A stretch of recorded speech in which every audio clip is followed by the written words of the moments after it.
Hi, my name is Jose, and I wanted to tell you about life as a Canadian. I am a Canadian because I am born here. And you can see, I think I have right to stay in Canada, the right to enter Canada, and the right to leave Canada. I have the right for adequate food, water, shelter, and clothing. And also I have a right for education, a proper education of all types, including special ones for autistic kids. And you see why I am taking this special education is because I was diagnosed with autism 8 years ago, which is 2002, probably about or before I began school for the first time. You see, this deportation order has begun to devastate my life as a Canadian. You see, they never care about me. They don't want to know about my rights.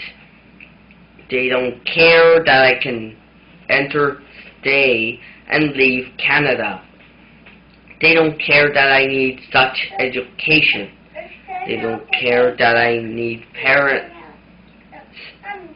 They don't care that I need proper shelter, food, water, and clothing.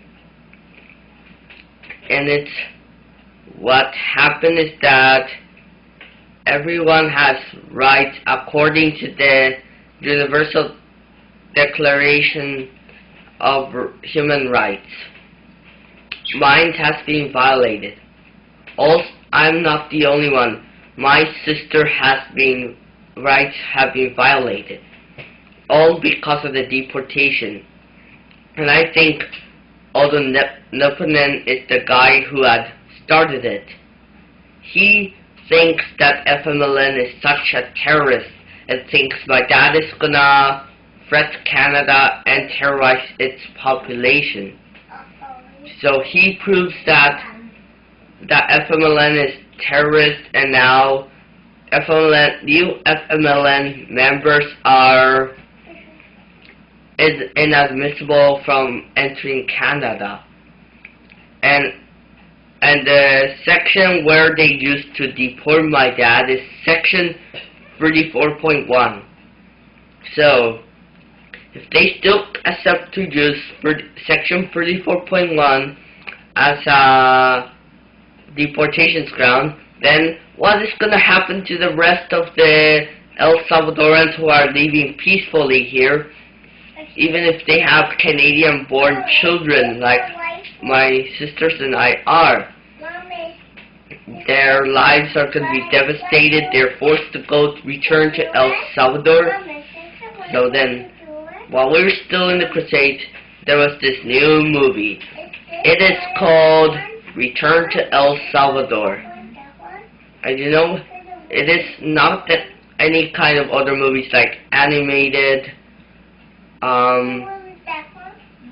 drama, all of that. It's just a documentation about there's this guy who took the risk, bringing justice unto the people of El Salvador. You see, my dad had just taken the risk of becoming a hero and defeating all of the oppressing people. They were oppressing all the people of El Salvador. Although the peace agreement has been signed in 1992, about or more than 70,000 people in El Salvador were killed out because of the death squads.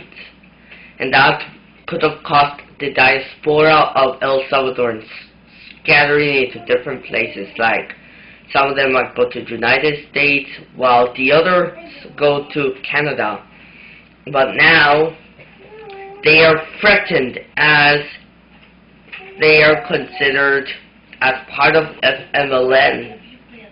El Salvadorans are not the only ones who are in FMLN. You see, there's people from Honduras, Nicaragua, Cuba, all sorts of that. You see, it's gonna become a recipe of disaster if the government accepts using Section 34.1 as a grounds for deportation. And it's affecting all El Salvadorans who live peacefully in Canada. And, you know, I was so upset now that many are trying, Canadians and other immigrant groups are trying to support us. Although I'm not sure whether the government is trying to forbid Canadians from supporting immigrants who are about to be deported. We were supposed to be deported on June this year, but then it took really long, forever, for them to make a final decision to deport us. You see, like, for a long time, they have two issues they are facing, and they wish that one day, when these issues are cleared off, they could easily set up a date for when we should leave Canada for good. Now, I know everybody's gonna cry, please don't leave us, something like that. But, you know, the blog is becoming the best tool ever to get resources. And there's a couple of links to different websites and to different videos. And this is all I'm gonna say.